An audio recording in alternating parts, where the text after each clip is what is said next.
interview Filippo Biondi Metatron. This one here. Okay, so we're gonna read what Mr. Filippo Biondi, so this gentleman here, had to say about me covering this discussion. Thank you so much, Cacarico, for becoming a member of the channel. Looking forward to hear your opinions on this. It's gonna be great. So if we go down here he is. That's him, Filippo Biondi. He reads, and I think what's great about this is that we can actually learn a thing or two from this gentleman, whether we agree with his findings or not. So, dear Metatron, I hope this message finds you well. Allow me to extend, I do want to have you guys on the side here. Dear Metatron, I hope this message finds you well. Allow you to extend my heartfelt gratitude for your thoughtful commentary on the interview I had the privilege of conducting with Jay Anderson.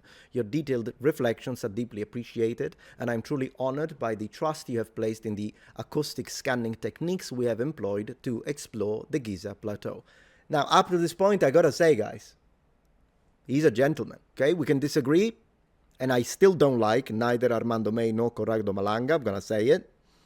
But Filippo Biondi, I told you, I thought he was the only one I liked. I told you, and this kind of reflects that that just because he's polite doesn't mean he's right with the findings. But do keep this in mind. I think he can teach, particularly the people that were very rude and all these things, he monstered, white supremacists. Maybe he can teach a thing or two when it comes to exactly David Lopez, when it comes to professionalism and that. So I think this speaks highly about him. I must also offer my sincere apologies if my English at times may have lacked clarity during the interview. As a non-native speaker, I am ever grateful for your patience and understanding. In the spirit of fostering constructive dialogue, I would like to gently clarify a point regarding the distinction between the terms use and utilize, which I believe may enrich our discussion. In the English-speaking world, particularly in technical contexts, one often encounters references to a user manual rather than a utilization manual, highlighting a subtle but meaningful difference. Allow me to illustrate with a simple analogy. Consider a hammer and a nail,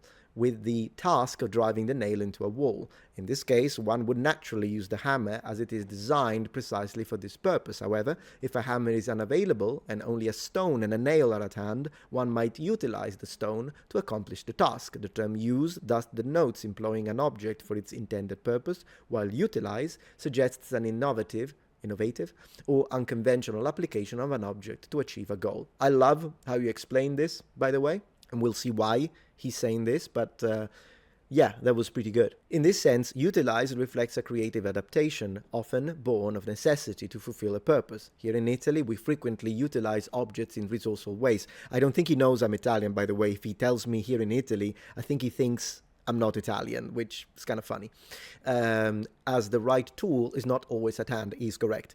This practice, I believe, sharpens our ingenuity and fosters inventive solutions, a quality I find deeply enriching.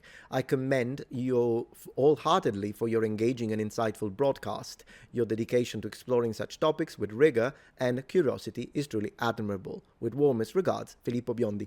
This coming from a person whose arguments I have relentlessly attacked, particularly his two side, the other two members of the team. Not really him, because I don't have the technical expertise to discuss whether or not this new technique applied to synthetic aperture radar could work or not. I was hoping that Flint Dibble, in his dedicated video with the professor from California who is a SAR technology expert, were going to explain to me why this supposedly cannot work, since I am dubious and skeptic when it comes to the structures under the pyramid, and yet all they did was laugh and make jokes about vibrators. So at the end of the day, if the professionals are not going to explain it, and the guy here, at least, I don't know. At that point, I can't say it. Yeah, Sicilian is an Italian, Benjamin.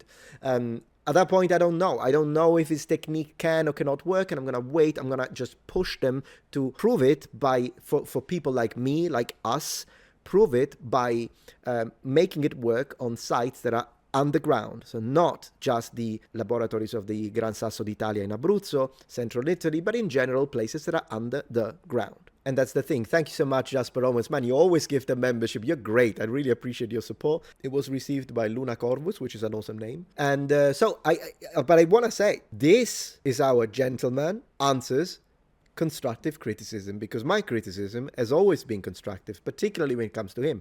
What I did attack ruthlessly, and I was brutal, was the presentation led and created by Armando May, which was supposed to be the historical foundation of the reason why they say, yeah, these shafts are the holes of Amenti, and here is why.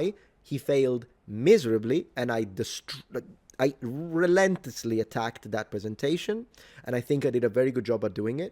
And I also attacked Corrado Malanga's interpretations of the data acquired through the scans, because I think that he has a monumental bias, and the bias I justified by showing and translating from you directly from Italian the interviews that Corrado Malanga has done up to 4 months ago, not 12 years ago, 4 months ago, when he talks about how the aliens abduct people because they need to steal their souls, because aliens have spirits but they don't have souls, and they are there is a giant crocodile, and they smell, and they walk around with the grays, and they go through the walls, take people, take them outside, still through the walls, put them into a rotating UFO, take them upside in the air, insert microchips in order to harvest the soul, because that's what they use in order to extend the life of wounded aliens that are about to die. Because he believes all that, anyone can believe whatever they want, but I'm going to say, I'm going to see a little bias there if now you see in the data that shows shaft under the pyramids, if you're going to believe maybe it's aliens and also Lamenti, because I know that you believe that. Just like I recognize my bias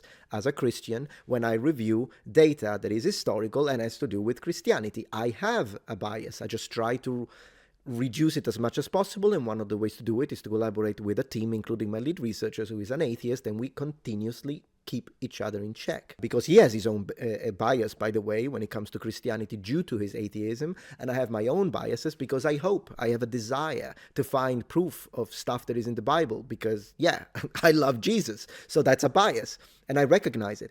So Corrado Malanga has a bias because he believes in all of this alien stuff, categorically, by the way, the giant crocodiles, that's how he says it, and therefore I am skeptical to his ability to not fall for selective bias when it comes to interpretations of these scanned technology. Regardless of all that, this is the response and the tone that Filippo Biondi has used with me, and I really appreciated it. Here is my public response to that, and I told him this, and then we read your chat. Thank you, Dr. Biondi, for the clarification. I very much appreciate your open mind and humble approach to criticism. I'm intrigued yet dubious about your technique, and I would appreciate if you could answer a few questions about the techniques and most importantly about the interpretation of the data. I'm going to ask him straight, directly, do you believe the stuff that Corrado Malanga did? I'm going to ask him that. I'd like to also underline that just like you, I'm a native Italian. I'm from Sicily. With me, you could choose what language we would use and even switch at any time if needed when you answer the questions. It would be nice to have you as a guest on my channel if that's something you think you'd like to do. Or if you are too busy with your work, I'd be happy to send you over some questions. Grazie mille, buona serata. So if we do manage to get Filippo Biondi for an interview on this channel, I would conduct the interview in English, but I would give him the opportunity, if he has a little bit of a language barrier at any time, to switch to Italian. I'll ask him to keep those sections a little bit on the short side so I don't bore the audience, but then he can speak in Italian and I will translate right off the bat, because that's something I did for 10 years. I was a teacher for 10 years, but I was a simultaneous interpreter for 3 to 4 years. So I am trained to do that. I can do it on the spot. I don't need a dictionary. I don't need anything. I can do it.